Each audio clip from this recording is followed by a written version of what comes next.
Railway science के पिछले class में हम लोगों ने क्वेश्चन नंबर 128 तक सॉल्व कर लिया था। आज प्रश्न नंबर 129 देखिएगा। टैकोमीटर जो है का मापन करता है, किसका मापन करता है? टैकोमीटर।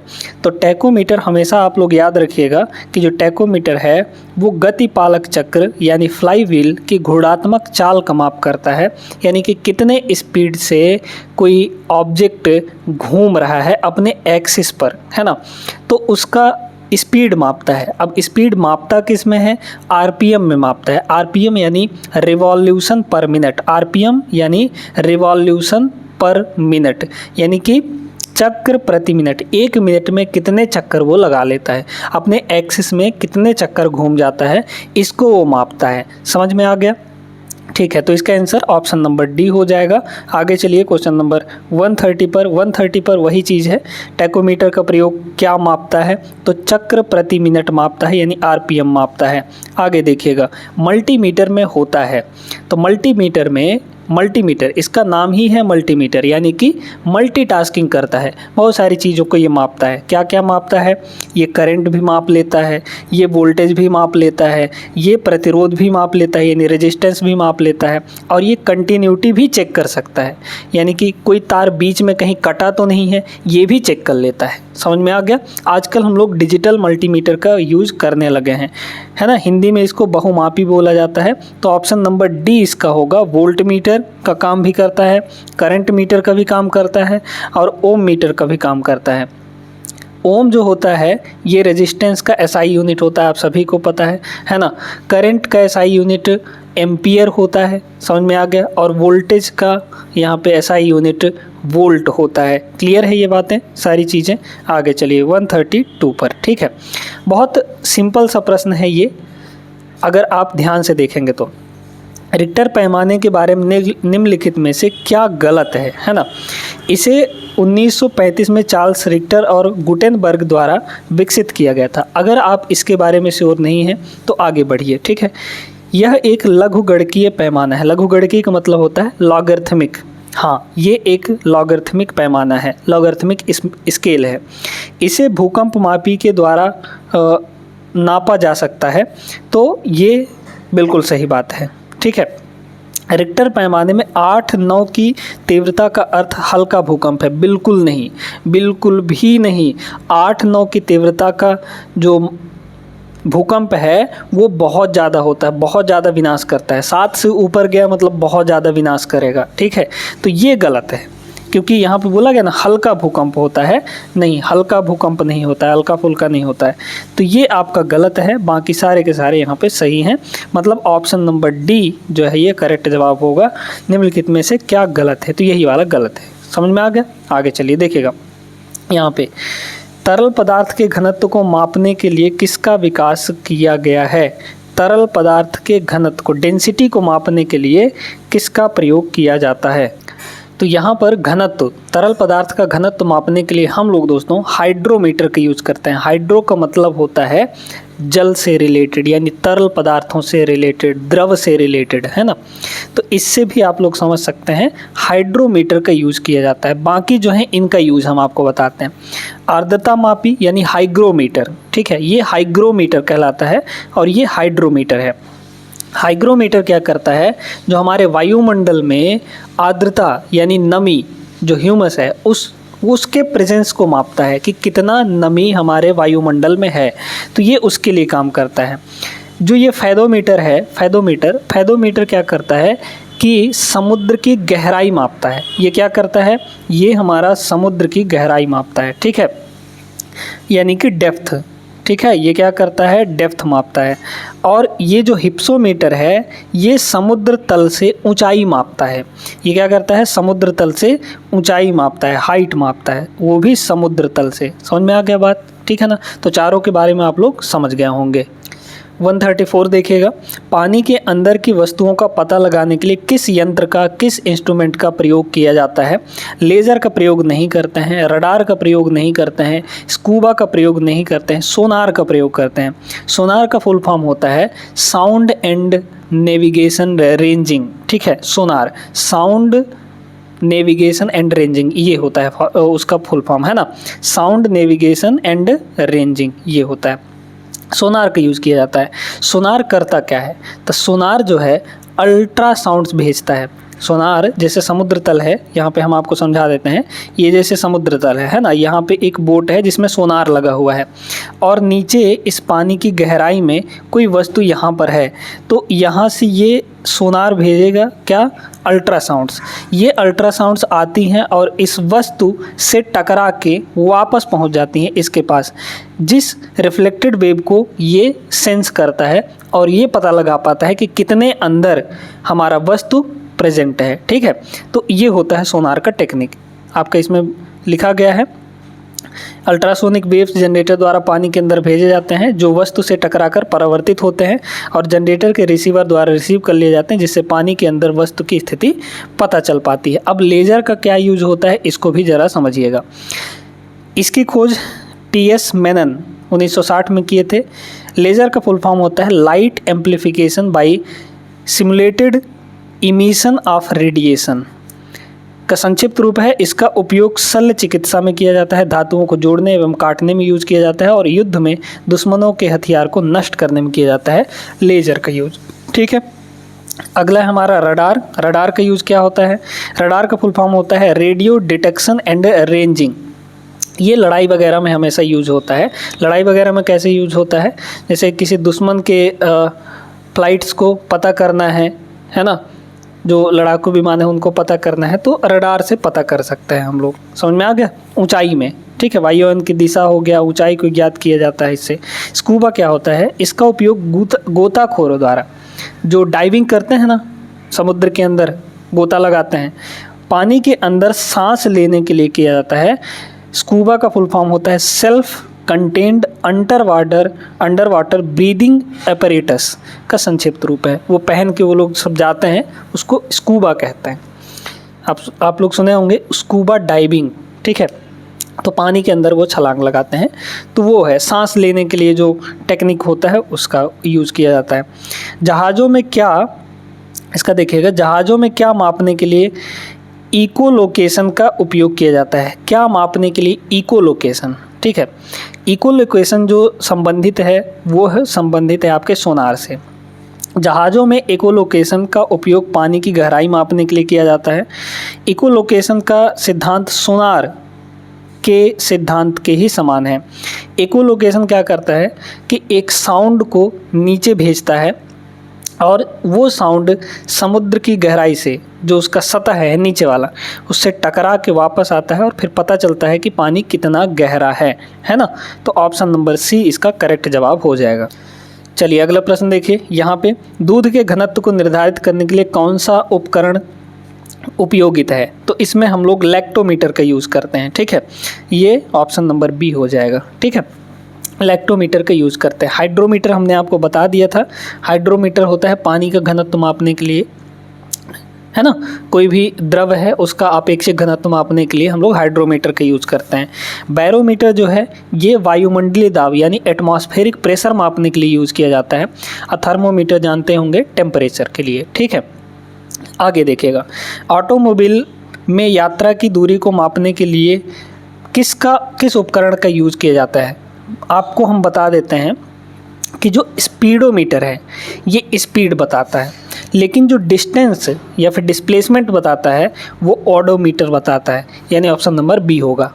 समझ में आ गया? जैसे आप लोग बाइक चलाते होंगे तो उसमें देखे होंगे कि दो चीज़ें लगी होती हैं, एक स्पीड बताता है, वो भी इंस्टेंटेनियस स्पीड बताता है, यानी कि त्वरित गति बताता है ना, तुरंत वाला गति बताता है, और एक होता है ओडोमीटर। ऑडोमीटर ये बताता है कि आपकी गाड़ी कितनी दूर चल चुकी है ना, तो वो होता है ऑडोमीटर। टैकोमीटर के बारे में आपको बता ही दिए थे। आगे चलिए यहाँ पे क्वेश्चन नंबर 138 पर देखिए, उसी से रिलेटेड दूसरे तरीके से सवाल पूछा गया है। मोटर गाड़ी का ओडोमीटर क्या मापता है? तो दूरी मापता है, ध्यान रखिएगा, चाल नहीं मापता है। ठीक ना। आगे, वह उपकरण है जिसका उपयोग मोटर गाड़ियों में दूरी मापने के लिए, वही चीज़ है, बी ऑप्शन हो जाएगा इसका, है ना, ओडोमीटर ही करता है। एक्सेलरोमीटर क्या करता है? एक्सेलरेशन मापता है ना। किसी वोल्ट मीटर का उपयोग क्या मापने के लिए होता है? तो यहाँ पर बताइए, विभवांतर यानी voltage difference, option number B हो जाएगा। वायु प्रतिरोध, बिल्कुल नहीं। चुंबकीय प्रेरण, बिल्कुल नहीं। विद्युत धारा, विद्युत धारा तो अमीटर मापता है, करंट है ना, करंट जो है वो अमीटर मापता है। समझ में आ गई बात? तो बी ऑप्शन इसका सही हो जाएगा। इसको देख लीजिए, वोल्ट मीटर कहते हैं, है ना, दो बिंदुओं के बीच का जो वोल्टेज डिफरेंस है वो मापने के लिए वोल्ट मीटर का यूज़ किया जाता है। वोल्ट मीटर का आविष्कार 1889 में हैस ऑर्स्टेड द्वारा किया गया था। समझ में आई बात? चलिए इसको देखें, किसी परिपथ में विद्युत धारा के प्रवाह की दिशा को दर्शाने के लिए किस उपकरण का उपयोग किया जाता है? विद्युत धारा की दिशा, विद्युत धारा के प्रवाह की दिशा, तो ये होता है गैल्वेनोमीटर। गैल्वेनोमीटर क्या करता है? सिर्फ और सिर्फ ये बताता है कि हमारा धारा किस दिशा से किस दिशा की ओर बह रहा है। जैसे मान लीजिए यहाँ पे एक वायर है और इसके बीच में हमने क्या लगा दिया? गैल्वेनोमीटर लगा दिया, ठीक है। गैल्वेनोमीटर में एक कांटा लगा होता है ऐसे, इस तरीके से। अब इधर से अगर करंट बहेगा तो ये इधर डिफ्लेक्ट होगा, इधर से अगर करंट बहेगा तो ये इधर डिफ्लेक्ट होगा। मतलब सिर्फ और सिर्फ ये क्या करता है? दिशा बताता है। समझ पा रहे हैं इस चीज़ को? दिशा बताता है कि हमारा जो धारा है, करंट है, वो किधर फ्लो हो रहा है। तो गैल्वेनोमीटर। लेकिन धारा को मापता कौन है? अमीटर मापता है, ठीक है। जो करंट है उसको मेजर कौन करता है? अमीटर मेजर करता है। तो अगर मेजर करने के लिए पूछते तो ऑप्शन नंबर बी हो जाता। अभी सिर्फ धारा प्रवाह की दिशा बोला है, तो फर्स्ट ऑप्शन इसका होगा, है ना। ये रियोस्टेट के बारे में थोड़ा समझ लीजिए। प्रतिरोध को कम करने या बढ़ाने के लिए किया जाता है रियोस्टेट का यूज, ठीक है। और यहाँ पे एमीटर जानते ही हैं, धारा मापने के लिए, कितना धारा, वोल्ट मीटर है ना, वोल्टेज मापने के लिए। आगे देखिए, गैल्वेनोमीटर का उपयोग किया जाता है प्रकाश की दिशा, बिल्कुल नहीं। चुंबकीय प्रेरण, नहीं। धारा की दिशा, ऑप्शन नंबर डी। एकदम सिंपल सा सवाल था, उम्मीद करते हैं समझ आ गया होगा। जो लोग साइंस वाले होंगे ये सारी चीज़ें अच्छे से समझते होंगे, है ना। तो डी ऑप्शन इसका हो जाएगा। हाँ, वाहन की गति जानने में मदद करता है। गति कौन बताता है? यानी स्पीडोमीटर बताता है, ठीक है। ऑप्शन नंबर ए हो जाएगा इसका। वोल्टोमीटर ये नहीं होगा। लैक्टोमीटर तो दूध की शुद्धता मापने के लिए किया जाता है। समझ पा रहे हैं इस चीज़ को? ठीक है, तो ये ऑप्शन नंबर ए इसका सही आंसर होगा। आगे चलिए अगले प्रश्न पर। देखिएगा यहाँ पे 144 में क्या दिया गया है? इकोलोकेशन, अभी बताए थे ना आपको, का एक प्रकार है। किसका एक प्रकार है? सोनार, क्योंकि सोनार की तरह ही ये काम करता है। सोनार ऑप्शन नंबर डी हो जाएगा इसका, ठीक है। फिर देखिए, पराश्रव्य तरंगे, पराश्रव्य तरंगों का हिंदी मीनिंग होता है क्या? अल्ट्रासाउंड्स, है ना, या फिर अल्ट्रासोनिक वेव्स भी इनको कहते हैं, अल्ट्रासाउंड्स, ठीक है। तो ये याद रखिएगा। उस शब्द का चयन कीजिए जो तीसरे शब्द से उसी तरह संबंधित है जिस प्रकार दूसरा शब्द पहले शब्द से संबंधित है। अमीटर जो है विद्युत धारा को मापता है। अमीटर जो है विद्युत धारा को मापता है। ऐसे ही ओम मीटर क्या मापेगा? बताइए तो। इसमें से प्रतिरोध मापेगा, है ना, प्रतिरोध मापेगा, क्योंकि अमीटर जो है करंट को मेजर करता है। अमीटर जो है करंट को मेजर करता है ना। इसी तरीके से जो ओम मीटर है, ओम मीटर वो, क्योंकि प्रतिरोध का यूनिट होता है ओम, तो आप इससे भी समझ सकते हैं कि ओम मीटर क्या मेजर करता होगा? प्रतिरोध यानी रेजिस्टेंस। समझ में आ गया बात? चलिए आगे देखिएगा। हवा की गति को मापने के लिए निम्नलिखित में से किस उपकरण का उपयोग किया जाता है? ओडोमीटर, नहीं। हाइग्रोमीटर, हाइग्रोमीटर के बारे में हमने आपको बताया था, नमी मापता है। अमीटर तो धारा मापता है। एनीमोमीटर, ठीक है, इसका यूज किया जाता है। कैसे यूज किया जाता है देख लीजिए। एनीमोमीटर एक डिवाइस है जिसका प्रयोग वायु की गति एवं शक्ति मापने के लिए किया जाता है। कितना तेज गति से हमारा हवा बह रहा है और उसकी ताकत कितनी है। इसे पवन वेग मापी या फिर एनीमोमीटर भी कहते हैं। एनीमोमीटर शब्द की व्युत्पत्ति ग्रीक शब्द एनीमोज, जिसका अर्थ होता है वायु, इससे किया गया है। समझ में बात आई? आगे चलिए देखिएगा। यहाँ पे क्वेश्चन नंबर 147, इसमें आपको गिवन है कि भैया किसका प्रयोग हवा की शक्ति और वेग, अभी तो बताएं, एनीमोमीटर, ऑप्शन नंबर डी हो जाएगा। एनीमोमीटर का उपयोग, एक ही सवाल को कई तरह से पूछा गया है। देखिए 2018 में पूछा गया था, यही चीज़ 2021 में भी पूछा गया है ना। तो यहाँ से अगर आप प्रैक्टिस कर लेते हैं तो अच्छे से आपकी सारी चीज़ें हो जाएंगी। एनीमोमीटर का उपकरण का प्रयोग क्या किसके लिए किया जाता है? वायु की गति मापने के लिए, मतलब ऑप्शन नंबर बी सही आंसर होगा। आगे चलिए, यहाँ पर निम्नलिखित में से कौन सी झूठ का पता लगाने वाली मशीन है? झूठ का पता कौन लगाता है भाई? टेलीस्कोप नहीं, ये तो दूर की वस्तुओं को देखने के लिए। टेलीस्कोप यानी अंतरिक्ष में स्थित वस्तुओं को देखने के लिए इसका यूज करते हैं। फोटोमीटर नहीं, टैकोमीटर नहीं, पॉलीग्राफ। आप लोग देखे होंगे मूवी वगैरह में कि बोला जाता है कि जब कोई झूठ बोलता है तो उसका झूठ पकड़ने के लिए पॉलीग्राफ का यूज़ किया जाता है ना। तो पॉलीग्राफ मशीन का प्रयोग झूठ पकड़ने के लिए किया जाता है। इसे लाई डिटेक्टर भी बोलते हैं, है ना, इंग्लिश में लाई डिटेक्टर बोलते हैं। अर्थात लाई डिटेक्टर का उपकरण को पॉलीग्राफ के रूप में भी जाना जाता है। इसकी खोज जॉन ऑगस्टम लार्सन ने 1921 के आसपास की थी।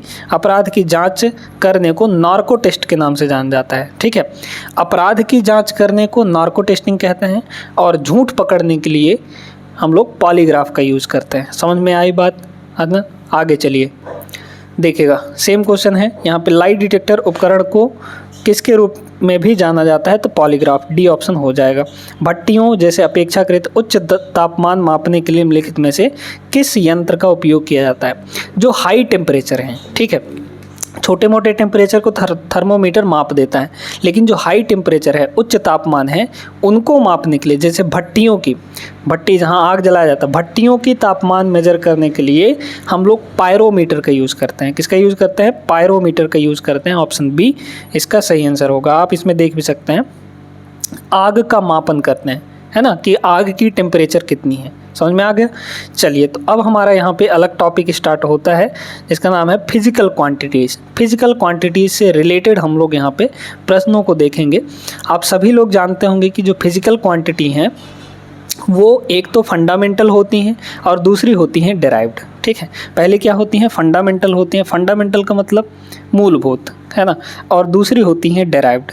फंडामेंटल की संख्या जो है सिर्फ और सिर्फ 7 है। आप लोगों ने पढ़ा भी होगा, है ना। फंडामेंटल की जो होती हैं वो 7 होती हैं। 7 कौन कौन सी होती हैं? तो 7 होती हैं लेंथ यानी कि लंबाई, मास यानी कि द्रव्यमान, टाइम यानी कि समय, है ना, और इलेक्ट्रिक करंट यानी कि यहाँ पे हम आपको लिख देते हैं, है ना, लेंथ, ठीक है, यहाँ किनारे लिख देते हैं, ठीक है, लेंथ, है ना, लेंथ, मास, टाइम और electric current, temperature, luminous intensity यानी कि यहाँ पे ज्योति तीव्रता जिसको कहते हैं, और ए यानी अमाउंट ऑफ सब्सटेंस जिसको हम लोग क्या कहते हैं? पदार्थ की मात्रा। समझ में आ गया? तो ये 7 हमारे फंडामेंटल यूनिट्स हैं, फंडामेंटल क्वांटिटीज़ हैं। इसके अलावा जितने भी हैं वो हमारे कौन सी राशियां हैं? वो हमारी डेराइव्ड क्वांटिटी हैं, यानी व्युत्पन्न राशियां हैं। समझ में आ गई बात? तो फंडामेंटल क्वांटिटीज़ के बारे में अगर पूछेगा तो सिर्फ यही 7 हैं, इसके अलावा फंडामेंटल क्वांटिटी कोई नहीं है। अब 2 और हैं हमारे जो सप्लीमेंट्री हैं। तो सप्लीमेंट्री में 2 और आते हैं। एक होता है कोण, है ना, प्लेन एंगल, एक होता है सॉलिड एंगल। ठीक है, प्लेन एंगल और सॉलिड एंगल। प्लेन एंगल का SI यूनिट होता है, प्लेन एंगल का SI यूनिट होता है यहाँ पर रेडियन, ठीक है, रेडियन, और सॉलिड एंगल का होता है स्टेरेडियन, ठीक है, यानी कि SR, जिसको हम लोग शॉर्ट में लिखते हैं। समझ में आ गया? ये सारी चीज़ें आप लोग को नोट करके रखना है। अब आ जाइए इसमें, अदिश राशि और सदिश राशि क्या होती हैं? अदिश राशियाँ वो राशियाँ होती हैं जिनको रिप्रेजेंट करने के लिए, जिनको दिखाने के लिए सिर्फ और सिर्फ परिमाण की आवश्यकता पड़ती है। उन्हें बताने के लिए हमें दिशा की कोई ज़रूरत नहीं है। जैसे अगर हम किसी ऑब्जेक्ट पर बल लगा रहे हैं, है ना, ये ऑब्जेक्ट है हमारा, इस ऑब्जेक्ट पर बल लगा रहे हैं, इधर से भी लगा सकते हैं, इधर से भी लगा सकते हैं, ऐसे तिरछा भी लगा सकते हैं। तो ये बल जो है, ये बल, ये भी एक राशि है, ये भी एक भौतिक राशि है। तो इस बल को जब लगाते हैं तो उसके हिसाब से हमारा ऑब्जेक्ट डिस्प्लेस करता है, यानी कि उधर जाता है। तो हमारा जो ये बल है ये किस पे डिपेंड किया? एक तो इसके परिमाण पर, मैग्नीट्यूड पर, यानी कि कितना बल लग रहा है उसकी न्यूमेरिकल वैल्यू, और दूसरा इसका क्या हो जाएगा? दूसरा इसका हो जाएगा यहाँ पर दिशा। दिशा मतलब यहाँ पे इसकी डायरेक्शन, किस डायरेक्शन में। तो मैग्नीट्यूड, इसको दिखाने के लिए हमको मैग्नीट्यूड के साथ साथ दिशा की भी ज़रूरत पड़ी, दोनों चीज़ों की ज़रूरत पड़ी। इसलिए यह क्या है, एक हमारा वो है, क्या कहते हैं उसको, सदिश राशि है। ठीक है, सदिश, सदिश दिशा के साथ, जिसमें दिशा भी हो, है ना। और जिसमें दिशा नहीं होगी वो अदिश राशियाँ कहलाती हैं, यानी स्केलर क्वांटिटी कहलाती हैं। और सदिश का मतलब होता है वेक्टर क्वांटिटीज। ठीक है, अब देखिएगा कौन सी अदिश राशि है इसमें। संवेग अदिश राशि नहीं है, ठीक। बल अदिश राशि नहीं है क्योंकि ये सदिश है, इसमें डायरेक्शन होता है। जो वेग है, वेग मतलब वेलोसिटी, हाँ डिफरेंस होता है दोस्तों। जो चाल है, चाल अब आपको बताए दे रहे हैं, जो चाल है, चाल यानी स्पीड, और इसको कहते हैं वेलोसिटी। चाल जो है एक अदिश राशि है, ठीक है ना। सारी चीज़ें याद रखेंगे, पता चलेगा आपको, तब सीख पाएंगे। चाल जो है वो अदिश राशि है, लेकिन वेग जो है वो सदिश राशि है। वेग में हमको दिशा भी चाहिए होता है। जो चीज़ें हम बोल रहे हैं वो चीज़ आपको लिखना है आपके कॉपी में, ठीक ना। समझ में आ गई बात। तो यहाँ पर जो चाल है वो अदिश राशि है, स्केलर क्वांटिटी है, और वेग जो है वेक्टर क्वांटिटी है। इस चीज़ को ध्यान रखिएगा। ऐसे ही जो दूरी और विस्थापन यानी डिस्टेंस और डिस्प्लेसमेंट, डिस्टेंस अदिश राशि है लेकिन डिस्प्लेसमेंट वेक्टर क्वांटिटी है यानी कि सदिश राशि है। हाँ, तो ये सारे के सारे सदिश हो गए। एक ही अदिश बचा हुआ है क्योंकि द्रव्यमान मापन के लिए हमको दिशा की ज़रूरत नहीं होती। सभी को अच्छे से समझ में आ गया। यहाँ पर आप लोग सारी चीज़ें पढ़ सकते हैं, है ना। द्रव्यमान एक अदिश राशि है। वे भौतिक राशियाँ जिनमें केवल परिमाण होता है, मैग्नीट्यूड होता है, डायरेक्शन नहीं होता, उन्हें क्या कहते हैं, अदिश राशियाँ कहते हैं, यानी स्केलर क्वांटिटी कहते हैं। जैसे लंबाई हो गया, दूरी हो गया, द्रव्यमान, ये सारी की सारी क्या है, यहाँ पर एक अदिश राशियाँ हैं। सदिश राशियों के बारे में ये बताया गया है, देख लीजिएगा, ठीक है।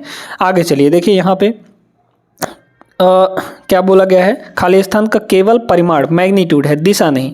किसका सिर्फ दिशा मैग्नीट्यूड है। आप जानते हैं कि बल जो है इसमें दिशा होती है यानी सदिश राशि है, ठीक है। तो ये तो होगा नहीं। आवेग, इम्पल्स, ये भी आपका अदिश राशि है, सदिश नहीं है, ठीक। विस्थापन सॉरी, ये भी आपका अदिश राशि है, ठीक है। यहाँ पे अदिश राशि, ठीक ना, अदिश राशि नहीं सदिश राशि है, ठीक है। इम्पल्स जो है एक सदिश राशि है, ठीक। विस्थापन जो है ये भी एक सदिश राशि है। हमने अभी अभी आपको बताया है कि दूरी जो है वो तो अदिश है यानी स्केलर है, लेकिन विस्थापन वो वेक्टर क्वांटिटी है। हाँ, कार्य जो होता है ये एक स्केलर क्वांटिटी है, ठीक है, यानी अदिश राशि है। क्यों अदिश राशि है, थोड़ा सा समझाते हैं आपको, ठीक ना।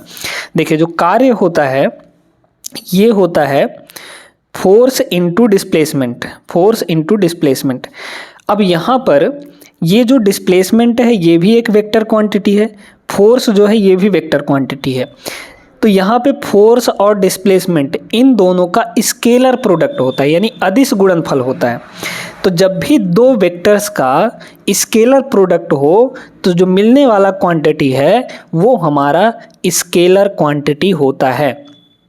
ये वेक्टर्स हैं, इन वेक्टर्स का जो डॉट प्रोडक्ट को ही हम लोग स्केलर प्रोडक्ट बोलते हैं।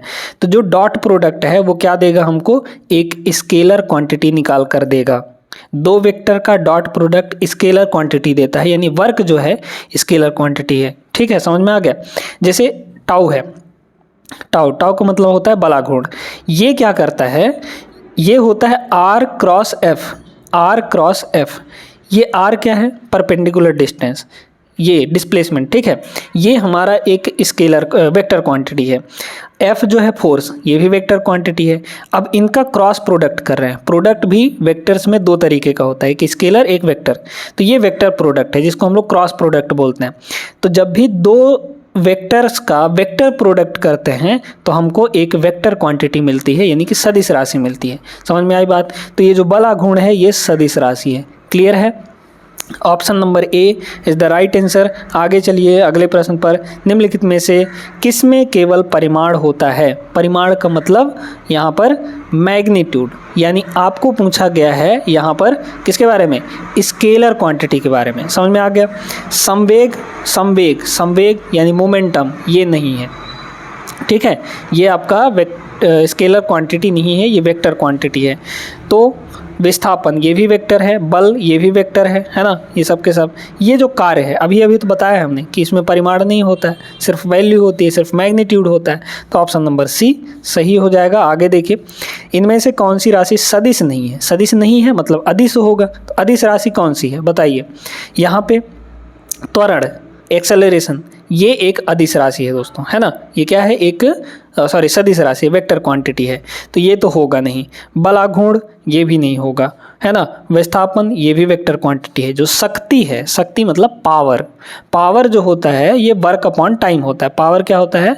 वर्क अपॉन टाइम होता है, यानी कार्य करने का दर, रेट। तो यहाँ पर ये बताइए कि वर्क जो है ये तो स्केलर क्वांटिटी है, टाइम जो है ये भी स्केलर क्वांटिटी है। तो स्केलर क्वांटिटी को जब डिवाइड करेंगे तो एक स्केलर क्वांटिटी ही मिलेगी ना हमको, तो यही वाला हो जाएगा ऑप्शन नंबर यहाँ पे A is the right answer. Clear है सभी को? आगे चलिए अगले प्रश्न पे। देखिए इसको, निम्न में से कौन सी एक वेक्टर मात्रा नहीं है, यानी कि सदिश राशि नहीं है, ठीक ना। गति या आवेग, गति या आवेग ये तो वेक्टर है भाई। बल का गुरुत्व ये भी वेक्टर है ना। विस्थापन ये भी वेक्टर है। लेकिन विद्युत प्रवाह ये नहीं है, ये वेक्टर मात्रक नहीं है, ये स्केलर क्वांटिटी है। समझ में आ गई बात? इसमें आपको दिया होगा तो ऑप्शन नंबर सी इसका सही जवाब होगा। अगला सवाल देखिएगा, एक वेक्टर राशि में परिमाण और दिशा दोनों होते हैं, समझ में आ गया, जबकि अदिश राशि में केवल परिमाण होता है, दिशा नहीं होती। निम्नलिखित में से अदिश राशि कौन सी है? अदिश मतलब जिसमें दिशा नहीं होगी। प्रेशर अदिश राशि है, क्योंकि बल भी सदिश है, विस्थापन भी सदिश है, संवेग भी सदिश है। इस तरीके से जब आप सवालों को लगाएंगे ना तो आपको याद होता जाएगा कि ये वेक्टर है, ये स्केलर है, यानी ये अदिश है, ये सदिश है। इस तरीके से आप याद रखते हुए चलेंगे। समझ में आ गई बात? तो इनकी प्रैक्टिस करना बहुत ज़्यादा जरूरी है।